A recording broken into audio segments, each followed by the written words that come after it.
where he has to come in and separates us and, you know, take the balls and cut the lights out and get us out of here to the point where he just lets us go. Now we start bringing concepts to him.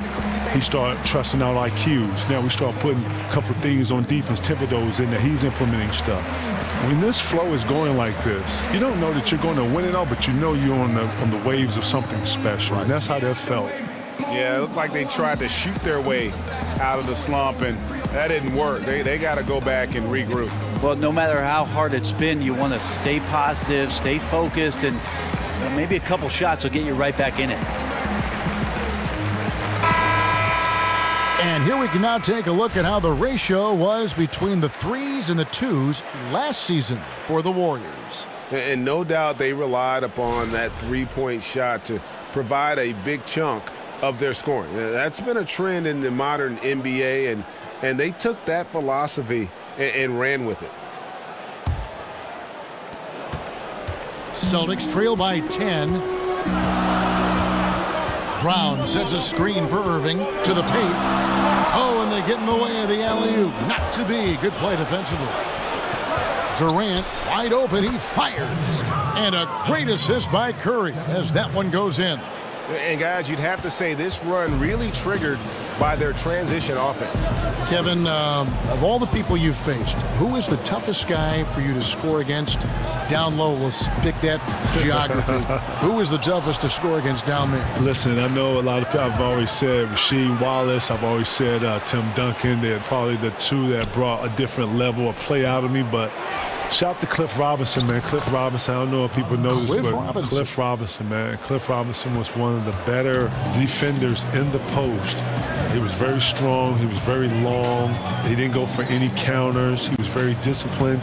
He was well prepared because he was a veteran. The refs let him get away with a lot, touching and grabbing. He knew when to be physical in some positions. He knew to do what we call work early. He would meet you at the three-point line, and he would be fighting you, and you would post up probably like a step outside the three-point line. Like, he was really good at some of his techniques and how he was able to control the post.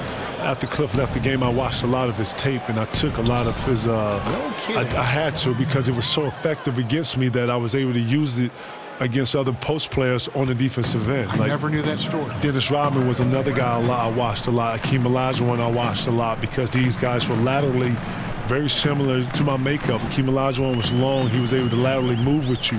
I was laterally able to move with guards, and able to laterally to slide with some of the forwards and some of the more laterally gifted power forwards. And with that, able to get my feet together, being able to block shots, challenge the rim, stuff like that. Things that, if you're going to get better at something, you got to go and reach and find the great ones that did it before you and take it, and then I was able to apply it, and I did those things.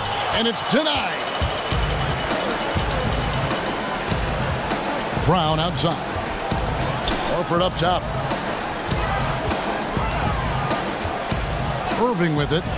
He had 16 points in the win against Golden State. Ball movement was critical in this game. It did not stick with any one player, so his passing was on point, and he really picked apart the defense. Warriors leading by 15. And Kevin, you've recently gotten a chance to do more TV. Your show Area 21 has been tremendous, and the critics love it. Talk about this chapter of your career.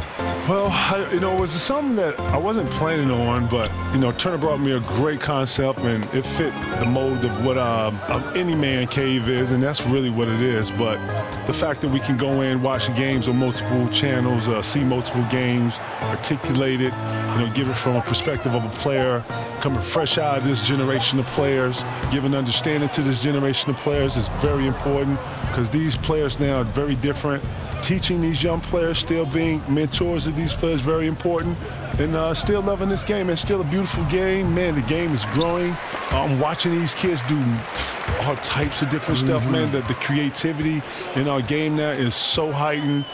So, yeah, I'm having a bunch of fun, which is one thing I never forgot. The piece of advice you've always told me, man. So continue to enjoy what you do, and it'll show. And I'm hoping that I'm making you proud of that, Kay. I'm enjoying what I'm doing. Yeah, you're an incredible ambassador to all of those things. The game, the fun of life. Right. You capture a lot of the fun of life. I'm trying, man. I'm trying. I'm enjoying it. So, hopefully it shows.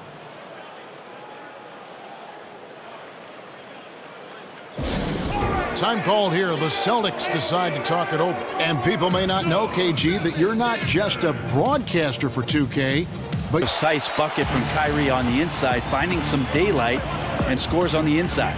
And Kev, you think of the great ones. You, Kobe, Jordan, Timmy, yeah, how about him? They work harder than anybody else, Kevin. And what you learn is that the similarity or the parallel that you all have is an inner animal that you never speak about. You know, we're all a little off. We're all a little dark, but that's what pushes you through pain. That's what pushes you through tough moments. When someone says you can't, when someone says this is not possible, this is unreal, no one has ever done that, that's the moment you're looking for. The moment someone told Kobe that he couldn't get over 50, 60, something Jordan couldn't do, he was driven in that. If Phil wouldn't have stopped him, he probably would have reached 100 points. He probably would have, yeah. You know, he did Will Chamberlain a favor. And that's just real. He was in that type of mode. We all share that passion. We all share that drive. And the ones that have that inner darkness, we all understand. It's like a split personality, huh? It's almost like another level. Yeah. Pick by West. They set the pick. Green kicks it to West. Dishes it to Iguodala. 5 on the clock. No one covering. Green's got his first 3 points of the game. Kevin, it's been said that some guys hated to play against you. Is there someone you hated to play against for whatever reason? No. You enjoyed every challenge? I enjoyed every competitor because on the offensive side of the ball, I was always challenged when to use counters or what type of moves I was using. I took a lot of pride in having a variety of moves for different types of defenses. And each guy is going to bring out a different side of the offense in you.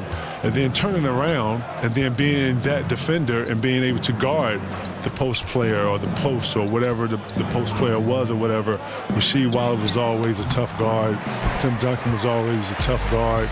Zach Randolph was always a tough guard. Chris Webber, Dice, Karl Malone. Great names. Now Morris, after the missed 3 from Klay Thompson. Floats one, and 2 free throws coming up. Unable to get that one to go with all the contact. It's going to be on David West. Kevin, when you played, we all know how intense you were, how much you cared. That, to me, was the thing that you cared so much about the product, about your team, about the game. But some people have said that maybe there was a streak of you that was mean is maybe not the right word, but you were overly aggressive. But I don't know how you could have played any differently than that. I call it dialed in. What? You know, I like to think that if you're trying to accomplish something, then, you know, I only know one way to accomplish something. You go at it with everything you have. Yes. You go to dominate it and take it over. You don't go at something lightly. Can't walk through the park with this game. Not at all. And this game is full of talented elite